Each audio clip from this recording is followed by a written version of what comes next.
గురుగారు మన ఇంటికి సోలార్ పెట్టించుకుంటే ఎన్ని లక్షల్లో లాభం పొందొచ్చో తెలుసా? ఇప్పుడు నేను చెప్పే లెక్క చూస్తే మీకు మామూలుగా ఉండదు, ఒళ్ళంతా పులపరం వచ్చేసి చలిజరం వచ్చేది. గురుగారు వీడియో నచ్చితే లైక్ కొట్టండి, నచ్చకపోతే ఎప్పుడు కామెంట్ లో చీ కొట్టండి, కానీ వీడియో మొత్తం చూడండి. గురుగారు కొంచెం కాన్సన్ట్రేషన్ పెట్టి వినండి, మన లెక్కలు మొదలెడతాం. చాలా ఇంట్రెస్టింగ్ ఉంటుందండి. ఇప్పుడు మనకి యావరేజ్ గా నెలకి 300 యూనిట్లు కరెంట్ బిల్ అవుతుంది, 1500 నుంచి 2000 మధ్యలో బిల్ వస్తుంది. ఇప్పుడు మన ఇంటికి 3 కిలోవాట్ సోలార్ సిస్టమ్ సరిపోద్దండి. ఇప్పుడు ఆ 3 కిలోవాట్ సోలార్ సిస్టమ్ మన ఇంటికి పెట్టించుకోవాలంటే 2,10,000 ఖర్చు అవుద్దండి. ఓ 10,000 పైకి వచ్చి ఉంటాయి అంటున్నారు. ఈ అమౌంట్ అన్నది 10,000 20,000 ఇంకా ఎక్కువ తీసుకోవచ్చు కొన్ని చోట్ల, అది మనం మాట్లాడుకోవడం బట్టి ఉంటుంది. 2,10,000 గవర్నమెంట్ ఇచ్చి సబ్సిడీ 78,000, సబ్సిడీ తీసేగా ఇంకా 1,32,000 మనం కట్టాలి. మనకి సోలార్ వేయడానికి వచ్చిన కంపెనీ వాళ్ళు ఆ 2,10,000 మొత్తం లోన్ ఇప్పించేస్తారు మనకి బ్యాంకులు తాళే మాట్లాడి. ఇంట్రెస్ట్ వచ్చి 6%, అంటే బాగా తక్కువ. ఈ విషయంలో మనం ఏం తిరగక్కర్లేదు, అన్ని సోలార్ సిస్టమ్ వేసే వాళ్ళే మనం చూసుకుంటాం. ఇప్పుడు మీరు 2,10,000 లోన్ తీసుకున్నారు కదా, కానీ గవర్నమెంట్ నుంచి వచ్చే 78,000 సబ్సిడీ ఉంది కదా, అది మీ అకౌంట్ లో పడుతుంది. దాన్ని తీసి లోన్ అకౌంట్ లో వేసేయండి. ఆ సబ్సిడీ తీసేగా ఇంకా 1,32,000 నెలకి 2,000 చొప్పున ఈఎంఐ పెట్టమని. ఇప్పుడు మీ లోన్ 6 సంవత్సరాలు 3 నెలల్లో తీరిపోతుంది. అసలు వడ్డీ కలిపి మీరు 1,50,000 కడుతున్నారు. ఇక్కడ నుంచి మీకు అసలైన లెక్క ఉందన్నమాట. ఈ సోలార్ సిస్టమ్ కి 25 సంవత్సరాలు వారంటీ ఇస్తున్నారు మనకి. ఈ 25 సంవత్సరాలు మనం ఏం భయపడక్కర్లే, మన ఇంటికి సోలార్ ఉన్నట్టే లెక్క. మనం పెట్టించుకున్న 3 కిలో వాట్ కి యావరేజ్ 360 యూనిట్లు నెలకి జనరేట్ అవుతుంది పవర్. కాబట్టి మన కరెంట్ బిల్లు ఆల్మోస్ట్ జీరో. ఆ బిల్లుకి బదులుగా మనం ఈఎంఐ కట్టుకుంటాం 2,000. 25 సంవత్సరాలు వారంటీ అనుకున్నాం కదా, అందులో 6 సంవత్సరాలు లోన్ కడుతున్నాం. ఇంకా 19 సంవత్సరాలు మనకి ఫ్రీగా కరెంట్ వస్తుంది.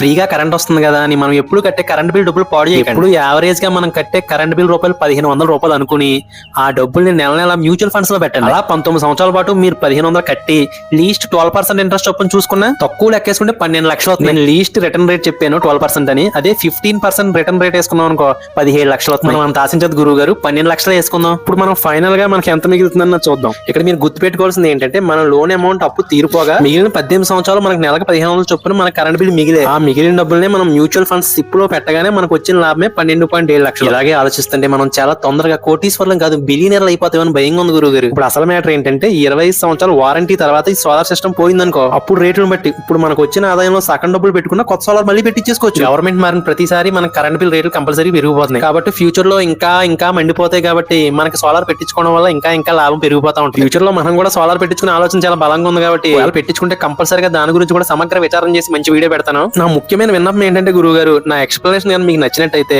ఒక్క లైక్ కొట్టండి చాలు. ఎవరికైనా ఉపయోగపడద్దంటే షేర్ కూడా చేయండి. ఇక ఉంటాను గురువు గారు.